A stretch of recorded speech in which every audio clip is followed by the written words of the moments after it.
So guys, आज हम जिस मूवी को देखने वाले हैं उसका नाम है आई फ्रैंकेनस्टाइन, जिसमें विक्टर फ्रैंकेनस्टाइन नाम का एक डॉक्टर अलग अलग लोगों के बॉडी पार्ट्स को जोड़कर एक मुर्दा में जान डालने की कोशिश करता है। जिसमें फ्रैंकेनस्टाइन कामयाब तो रहा था, लेकिन उसे धीरे धीरे ऐसा लगने लगा था कि उसने किसी इंसान में जान डालने के बजाय एक मॉन्स्टर को जन्म दिया है। लेकिन क्यों? इससे पहले कि हम ये जानने के लिए इस कहानी में आगे बढ़े, आप प्लीज इस चैनल को सब्सक्राइब जरूर कर ले, क्योंकि हम ऐसे अनोखे मूवीज अक्सर आप तक लाते रहते हैं, जो कि शुरू होता है सन 1795 से, जब फ्रैंकेनस्टाइन अपने क्रिएशन से डरते हुए उसे खत्म करने निकला था। हालांकि फ्रैंकेनस्टाइन अपने बनाए हुए मॉन्स्टर को तो नहीं मार पाता, लेकिन वो इस कोशिश में उस मॉन्स्टर के हाथों अपनी बीवी को जरूर खो देता है। और ऐसे देखते देखते वो दिन भी आ जाता है जब ठंड से फ्रैंकेनस्टाइन की भी मौत हो जाती है। इसलिए अपने क्रिएटर को अलविदा बोलकर उसे दफनाने वो मॉन्स्टर अपने घर वापस आता है। लेकिन इससे पहले कि वो फ्रैंकेनस्टाइन को दफना पाता, वहाँ कुछ डीमंस आकर उस मॉन्स्टर को पकड़ने की कोशिश करते हैं। पर क्यों? इस बात से अनजान वो मॉन्स्टर खुद को बचाने की कोशिश करता है।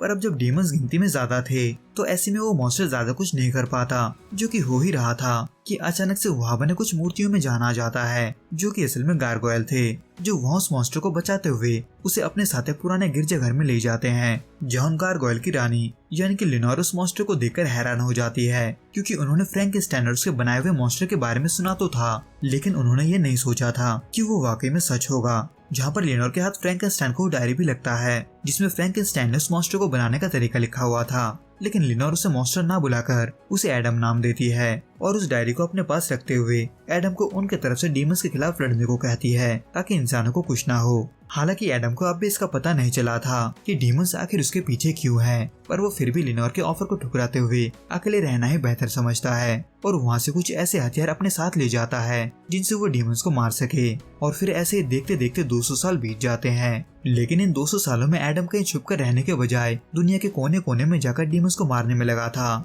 लेकिन इस दौरान मॉडर्न दुनिया में एडम और डीमन की लड़ाई के बीच एक पुलिस वाला डीमन के हाथों मारा जाता है, जिसको देखे गारगोयल एडम को जबरदस्ती उन्हीं के गिरजाघर में कैद कर देता है, क्योंकि अपने जंग में किसी इंसान को शामिल करना ये उनके नियम के खिलाफ था। जो कि हो ही रहा था कि वहीं दूसरी तरफ एडम से बचकर एक डीमन अपने प्रिंस नबेरिस तक ये खबर ले जाता है कि एडम अब भी जिंदा है। इन शॉर्ट, नबेरिस का सच्चाई आम लोगों को नहीं पता था, बल्कि वो लोगों के नजरों में एक ऐसा रप्पति था जो साइंस की मदद से लोगों को फिर से जिंदा करने का एक्सपेरिमेंट कर रहा था, जबकि असल में वो ऐसा करके डीमंस का आर्मी बनाना चाहता था। यानी कि यही वो कारण था जिसकी वजह से नबेरिस एडम के तलाश में लगा हुआ था। इसलिए एडम का खबर मिलते ही नबेरिस उसे पाने के लिए डीमंस का एक फौज भेजता है, जिसकी वजह से न सिर्फ कई सारे डीमन मारे जाते हैं, बल्कि कई सारे गारगोयल्स भी। हालांकि एडम इसके बावजूद भी उनके हाथ नहीं आता, लेकिन गारगोयल की रानी यानी कि लिनोर डीमंस के हाथ लग जाती है, जो कि गारगोयल के लिए बहुत बड़ा प्रॉब्लम था। इसलिए गिडेन लिनोर को गायब देख उसे वापस लाने जाता है, जिसके बदले में उसे उन डीमंस को वो डायरी देना पड़ता है जिसमें एडम को बनाने का तरीका लिखा हुआ था। इसलिए जैसे गिडेन लिनोर को अपने साथ ले जाता है, वैसे ही एडम उन डीमंस पर हमला करने में देर नहीं लगाता। हालांकि इन सब के बावजूद भी एक डीमन वहाँ से बचकर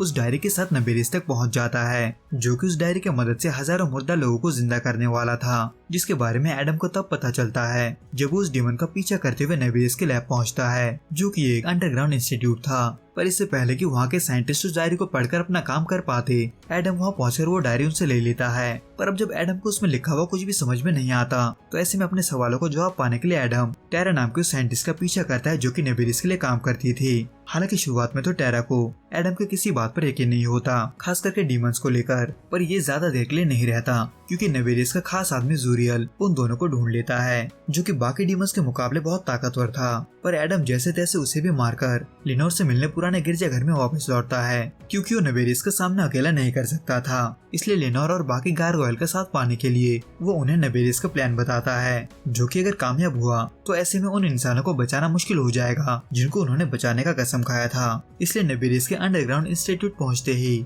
गारगोयल वहां मौजूद सभी डीमंस पर हमला कर देते हैं। लेकिन एडम इस लड़ाई के बीच टेरा को खोना नहीं चाहता था, जो कि फिलहाल न सिर्फ नबेरिस के कब्जे में थी, बल्कि उससे जबरदस्ती उन सभी लाशों को जिंदा करवाया जा रहा था, जिनको आगे चलकर नबेरिस नर्क में कैद डीमन से पजेस करवाने वाला था। क्योंकि जिनके बॉडी में सोल नहीं होता डीमंस उसे पजेस कर सकते थे, जिसको बताते हुए नेविरियस एडम के साथ भी ऐसा ही करने की कोशिश करता है। लेकिन किसी रीजन की वजह से एडम पजेस नहीं होता, क्योंकि किसी तरह से एडम ने अपना खुद का सोल डेवलप कर लिया था, जिसको देख नेविरियस यकीन नहीं कर पाता, जिसका फायदा उठाते हुए एडम न सिर्फ नेविरियस को भी मार देता है बल्कि उसके साथ उस अंडरग्राउंड इंस्टीट्यूट को भी तबाह कर देता है, जो आगे चलकर इंसानों के लिए खतरा बन सकता था। पर अब जब दुनिया भर के सभी डीमंस खत्म नहीं हुए थे तो आखिर में एडम उनके पीछे जाते हुए अपना नाम एडम से बदलकर फ्रैंकेनस्टाइन बताता है।